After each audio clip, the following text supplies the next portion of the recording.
afisa mmoja wa kibalozi wa Urusi baada ya kumuita balozi wa nchi hiyo katika kile kinachosemekana kujibu hatua ya Urusi kumfukuza afisa wake wa kibalozi mwezi uliopita. Wizara ya mambo ya nje wa Uingereza imesema kuwa madai ya Urusi kuwa afisa wake wa kibalozi ni afisa jasusi ambaye hajatambulika rasmi hayana msingi wowote. Mahusiano kati ya utawala Moscow na London yamesambaratika katika miaka ya hivi karibuni, huku mataifa hayo mawili yakiwatimua idadi sawa ya maafisa wa kibalozi tangu Urusi ilipovamia Ukraine. Pakistan imeanzisha kampeni ya kitaifa ya kutoa chanjo dhidi ya ugonjwa wa kupooza. Mpango huu unalenga kutoa chanjo kwa zaidi ya watoto milioni 45.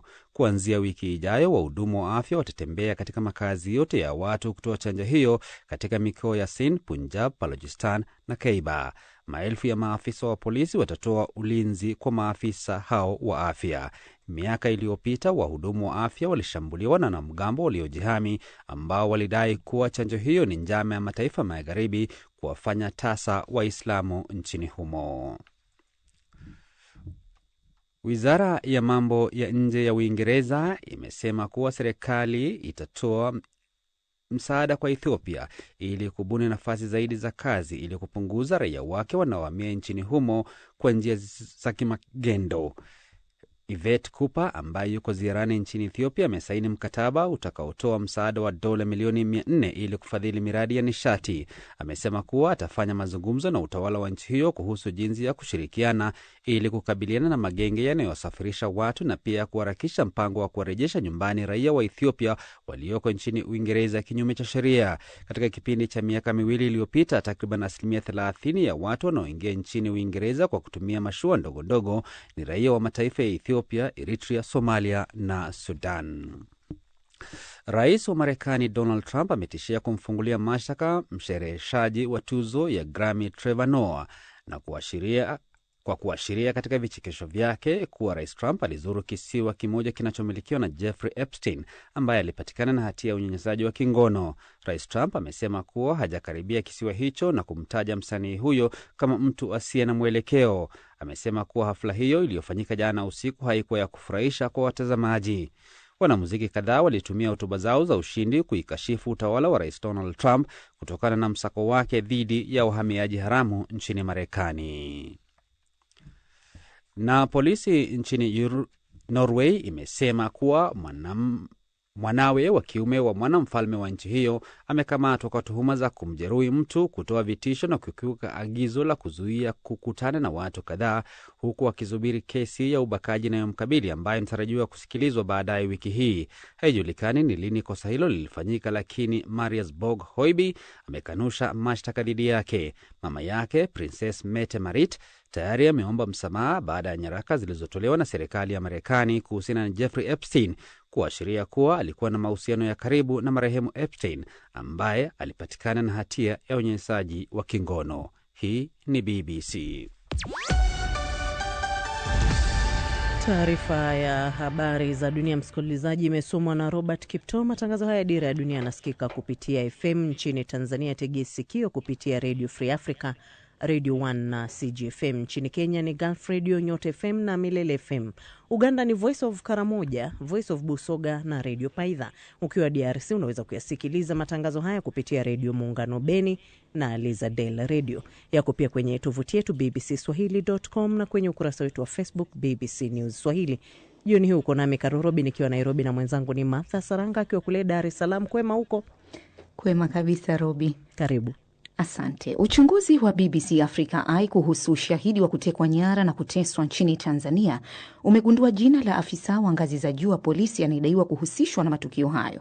Ripoti za mauaji na watu kutoweka ziliongezeka nchini kote kabla ya kufanyika kwa uchaguzi mkuu wa Oktoba 29 mwaka 2025. Ifuatayo ni taarifa ya Runako Selina ambayo inawasilishwa na Isabela Magodi. Tahadhari, tunakutahadharisha msikilizaji, ripoti hii ina maudhui ya kuogofya ikiwemo ukatili pamoja na unyanyasaji wa kingono. Katika picha kwenye simu yenye uonekano dhaifu,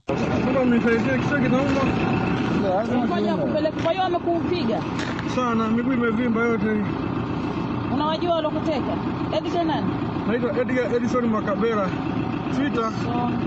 Makabela. Una umri gani? 27. Kabila gani? Mnyakyusa. Musa. Edgar Mwakabela anayefahamika kwa jina la Sativa anaonekana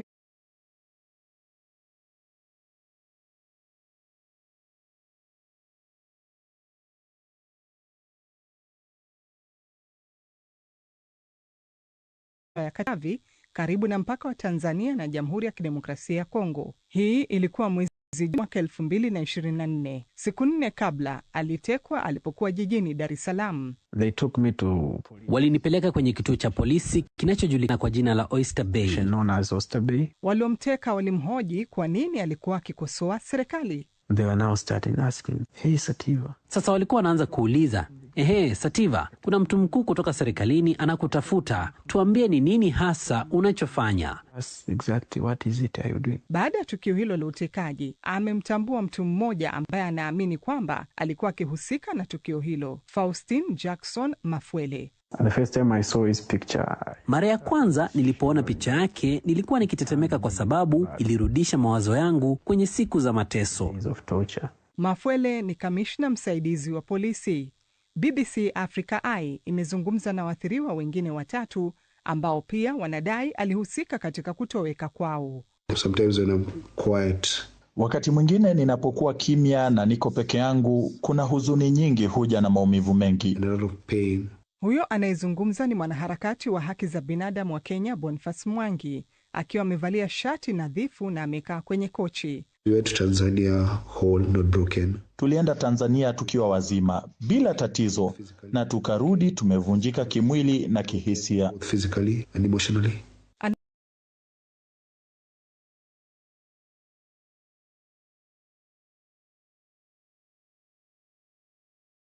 Binadamu wa Uganda, Agatha Atuhaire, ambayo walikuwa pamoja. Kuna kiwango mtu hufikia maishani unahisi woga, lakini kisa hiki kilichonipata ni cha kusikitisha zaidi. Uko uchi mbele ya wanaume usiowajua. Wote wawili wanasema Faustin Jackson Mafwele aliwahoji na kuwatishia katika kituo kimoja cha polisi jijini Dar es Salaam.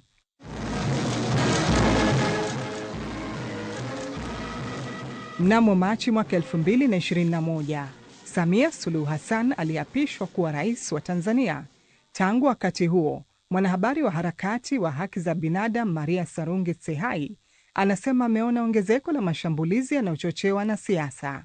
It's no longer just human rights activists or journalists or opposition, but now we are seeing sio tu wanaharakati wa haki za binadamu au waandishi wa habari au upinzani, lakini sasa tunaona watu wengine wengi wakitekwa nyara tu bila kutarajia, kwa sababu kwa namna fulani waliishia upande mbaya wa serikali. the wrong side of the government. Serikali ya Tanzania iliambia BBC kuwa haijawahi kujihusisha na utekaji nyara na haijawahi kumtafuta mtu yeyote ambaye ni mkosoaji wa serikali. Medical report to be public of what they did to us. And I'm going to share The woods of justice. I know that it will inflict maximum pain, but also... Tangu kuondoka Tanzania, Boniface Mwangi na Agatha Atuhaire wamekuwa kidai haki. Walifanya mkutano wa waandishi habari mwaka jana ambapo waliwaambia ulimwengu kuhusu mateso yao. I understand enough to know that I am not the one who should be ashamed. Ninaelewa vya kutosha kujua kwamba si mimi ninayepaswa kuaibishwa kwa sababu ya matendo yako ya kinyama. Of your heinous acts. Mafwele hajawahi kuchunguzwa. For me.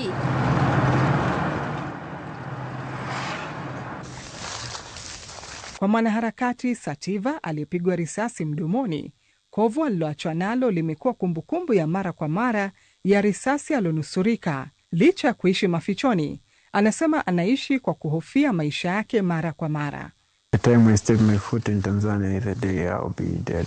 Nikikanyaga Tanzania hivi ndio siku nitakuwa nimekufa, lakini kuna wakati nchi itakuwa salama. Hiyo ndio imani pekee niliyobaki nayo. But there will be a time the country will be saved. That's the only belief I have. Jeshi la polisi la Tanzania na Faustin Jackson Mafwele hawakujibu tuhuma zilizotolewa kwenye ripoti hii. Ni ripoti ya Runako Selina kama ilivyowasilishwa na Isabela Mwagodi. Unaweza kutazama makala ya BBC Africa Eye, State of Fear, YouTube na BBC iPlayer. Na wakati huo rais wa chama cha wanasheria Tanganyika TLS wakili Boniface Mwabukusi amewasihi viongozi nchini Tanzania kuwa waangalifu na kauli zao, akisisitiza kuangalia maneno watakayoyasema, hasa pale kiongozi anapokosa jambo la msingi la kusema. Ni vyema kanyamaza badala ya kutoa kauli zinazoweza kuumiza na kuchochea hisia za wananchi. Ameyazungumza hayo leo Jumatatu katika maadhimisho ya siku ya sheria nchini Tanzania yanayofanyika jijini Dodoma. Katika kipindi hiki ni muhimu, na tuwaombe hata viongozi wetu wenye dhamana, anapokuwa hana jambo la muhimu sana kuzungumza, asizungumze jambo ambalo litatonesha mioyo ya wananchi. Tuombe hekima kwa Mungu ili tuweze kulirejesha taifa pamoja. Hapa tulipo sipo, na tusipokuwa makini huko tuendako siko kabisa. Tutafika mahali ambapo tutashindwa kurudi tulikotoka. Ni rai yetu kwamba tuangalie namna bora na shirikishi yenye kuaminika na wote, na msingi wa kutuongoza katika hili iwe ukweli, haki, uwazi na uwajibikaji. Hili litaturudishia matumaini.